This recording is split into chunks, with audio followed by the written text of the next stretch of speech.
So I'm pretty sure you all heard it before. Which would you rather have? Cash or credit?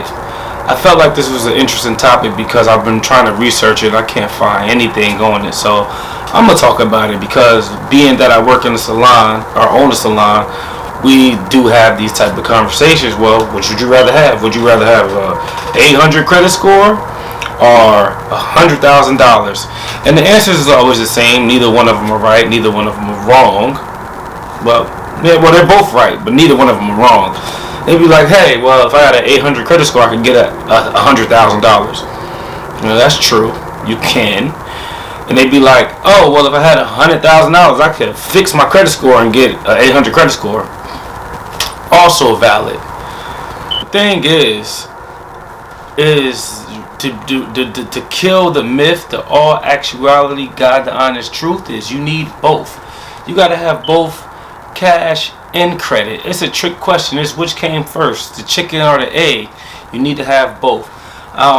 Recently, last year, maybe 2 years ago, I walked into the Lamborghini dealership and they was like, and I was asking, hey, how can I afford one of these cars? And the reality of the matter is, he was like, listen, man, you got two ways to get one of these cars. You could come in here with a lot of money, but if you don't have enough money for the full car and you need to rely on your credit, you come in with a lot of money and come and walk into the Lamborghini dealership with, let's say, $100,000. The car costs $260,000. When he calls up the bank and be like, hey, I got a guy here that has $100,000. He wants to buy this $260,000 car. The banks are going to say, well, we can see that he has money, but he doesn't have a good credit score. So we're going to deny him. The reason why we're going to deny you is because you have all this money, but you don't pay your bills. So what are we saying here? Okay, well, you got money, but you don't pay your bills. So I'm still not going to get paid as an institution willing to lend you money. Now, the shoe on the other foot, you have an 800 credit score, which is a vanity number. You don't necessarily need an 800 credit score. I find a lot of people want to reach for 800 credit scores. 760, 740, 760, you're going to get the best interest rates. 800 vanity number, 850, you really don't need, but whatever, if that's what you plan to do, that's what you plan to do. But if you have the 800 credit score and you make $50,000 a year, and you walk into the dealership, it's going to be like, okay, well, we're considering you, but with $50,000, and when they look at your income to debt ratio, they're going to say, you can't afford this car. We can approve you, but we can approve you as far as your credit score is concerned, but we can't approve you as far as your income is concerned. You don't have enough money to afford this car. So either which way you get denied. So you need to have both. You need to have the credit score, which doesn't, if you got both, you don't need a credit score that high, 800. You could probably walk out the dealership with a credit score as low as 720 on the Lambo, 730 possibly. Fact check me on that, but pretty soon hopefully I will let y'all know, because I don't pay for nothing full right cash anyway. It's just dumb. I'd rather use the money for other things than depreciating assets or even butter like this. You know what I'm saying? If I'm going to take a gun, you know what I'm saying, guns and butter type situation, you know what I'm saying? Guns is the real estate. What do you say on Baby Boy? Guns, that's the real estate, the investments, the bonds. Butter, that's the cars, the clothes, the jewelry, the stuff that don't really mean nothing after you buy it. You know what I'm saying? So, you know what I'm saying? I'd rather keep my cash and use it to invest in guns than butter. You know what I'm saying? And then I'd rather leverage my credit to get butter, but I will buy the butter after I leverage my credit buying guns. So I will always, I use my cash and my credit for the guns and then come back and get the butter. Talk about some of the benefits of using cash over credit, and let's talk about some of the benefits of using credit over cash. So what are your cash benefits? It's hard to track. Well, who cares if it's hard to track unless you're trying to hide from the IRS. Okay, boom, it's hard to track, and it's fast. It's really fast to move. One of the other benefits is it's hard to go in debt if you're using cash. So, you know, psychologically, you feel it more when you're spending cash. It's like, okay, well, I got 100, I just spent the 20. You feel that 80. So psychologically, depending on what kind of person you are, but if you're good at managing your money, it doesn't really matter. But if psychologically, if that matters to you, cash may be the better option. Because when you spend that 100, when you spend that 20 out of that $100 bills, you feel that, and you're understanding. Okay, I got 80, which for some people it can help them manage their money better. But now let's talk about, and there's not really many benefits other than that to cash. Like if you got a pocket full of singles, you know what I'm saying? This is one of the cons of cash. If you got a pocket, let's say you got $100 in singles, and you got a $100 bill somewhere in between them singles or whatever. If that $100 bill was to fall out of your pocket, it would feel like a single falling out your pocket.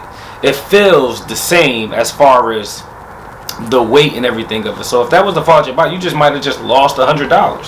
Actually, you would be more concerned about the $100 in singles than you would be about that one single $100 bill. And it's going to feel the same. So if you reach in your pocket and you pull out and that $100 bill happens to fall, you might not even notice it because it might feel like a single, even if you didn't feel the single. That's one of the cons of using cash. One of the benefits of using credit, though, especially when you talk about now when you get into credit cards, is they're very secure. As far as you ain't got to worry about too much. There's all type of identity theft protections and stuff on credit cards. They're very secure to use. Credit cards also come with things like extended warranties, purchase protection.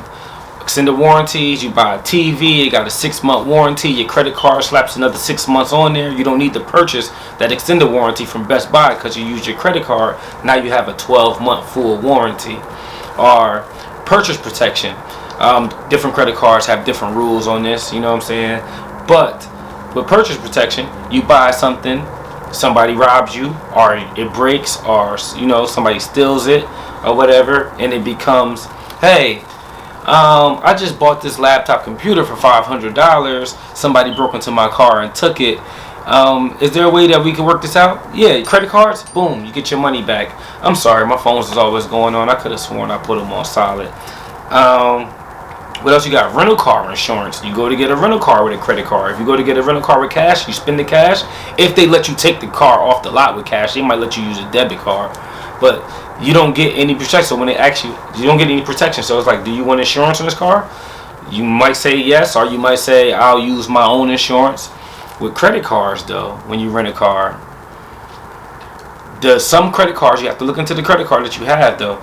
Some credit cards would be like, hey, we'll cover whatever happens to that rental car. So you don't have to use the company's insurance, or you don't have to use your personal insurance because your credit card will cover it for you. Please excuse my phone.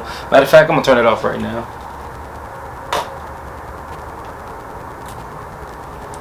I'm sorry. I thought I did that before I started this video. And then the last thing about credit cards, which is not the only thing, but the last thing that I'm going to mention in this video, because I want to keep this video kind of short and sweet. The last thing is you earn points and rewards in cash back. If I spend, let's just say I want to make it a large percentage.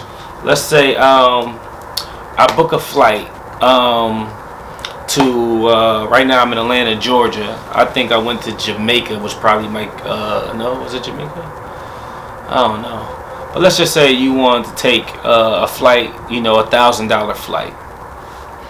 And on that, let's say that flight costs you $1,000 and you use your debit card. You just spent $1,000. Now, certain credit cards, like my Amex Platinum, I get 4 times the points per dollar spent on flights. My American Express Gold, I get 3 times the points per dollar spent. When you talk about I'm receiving my money back in a way to where I can use it further on down the line for free flights, free hotels.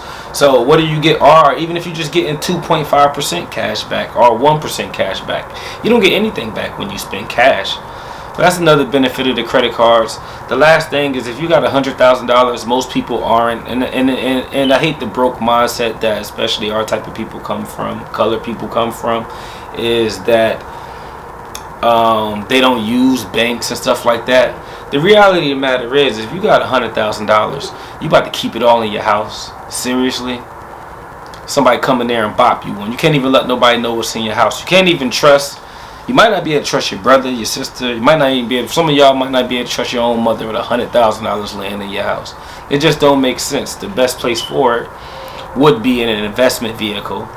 If you don't have anything to invest in, or don't know what you want to invest in, or haven't learned anything about investing, then the bank account would be the safest place. I ain't gonna say the best place.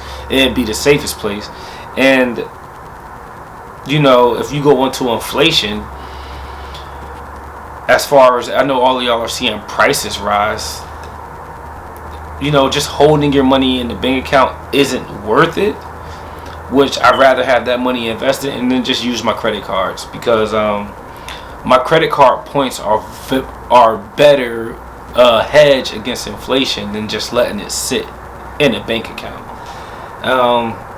For example, you leave $100 in the bank for 1 year at a 1% interest rate. At the end of the year, you're going to have $101. But inflation is going up faster than that. So the same thing that costed you $101 in 2021 is going to cost you $104 in 2022, which means for that same purchase, you can no longer afford it. So now you have to add money. So in that sense, you're losing money. I would like to take that for another video. If you want a video about inflation and the difference in percentages and what kind of percentages are on, you know, just leave a comment or email, whatever. Ask questions, because that'll give me content. And you know, I'm a new channel, growing. But you know, that's the end for the video. Go ahead, help a brother out, help me with the algorithm. I'm trying to get more consistent. Like, comment, subscribe. YouTube Conversation Talk. I'll check y'all later. Peace.